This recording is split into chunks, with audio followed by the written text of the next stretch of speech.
Hey there, history buffs! Welcome back to another episode where we dive deep into the most fascinating and sometimes downright bizarre aspects of history. Have you ever heard about the ancient Egyptians performing brain surgery through the nose? Yes, you heard that right, through the nose. Yeah, you heard me right, the same way they mummified their dead but on living patients. Imagine the audacity and the sheer nerve it took to perform such a procedure. Grab your popcorn because this is one wild ride through ancient medical history. Trust me, you won't want to miss a single detail of this incredible journey. So, first things first, when Egyptians mummified their dead, they removed the brain through the nostrils using a long hooked instrument. This was a delicate and precise process, requiring a steady hand and a strong stomach. But it turns out some Egyptians may have taken it a step further. They didn't just stop at the dead, they ventured into the realm of the living. There's evidence suggesting they performed this on living people as a rudimentary form of brain surgery. Now let's talk skulls. The human skull is a complex structure, and tampering with it is no small feat.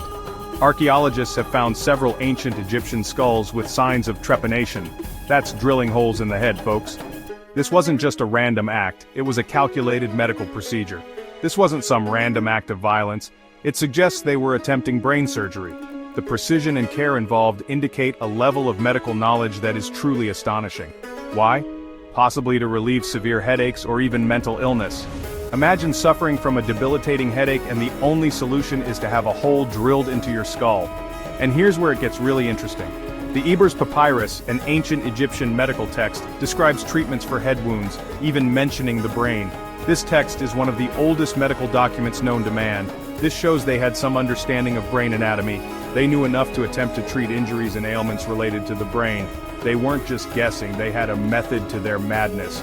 This shows they had some understanding of brain anatomy. Pretty advanced for their time, right? Now imagine this scenario. You've got a splitting headache, so you go see the local healer. Instead of a couple of aspirin, they suggest scrambling your brain through your nose.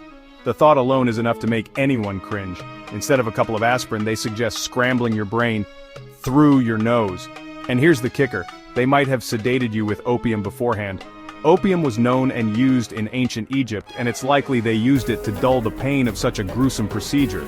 Talk about a rough day at the doctor's office. Imagine walking in with a headache and walking out with a hole in your head. What's even more mind-blowing is that the brain was the one organ not preserved in canopic jars during mummification. They just tossed it, thinking it was useless. Can you believe that? The brain, which we now know is the control center of the body, was considered worthless. They might have performed surgery on it, yet they didn't think it was worth preserving.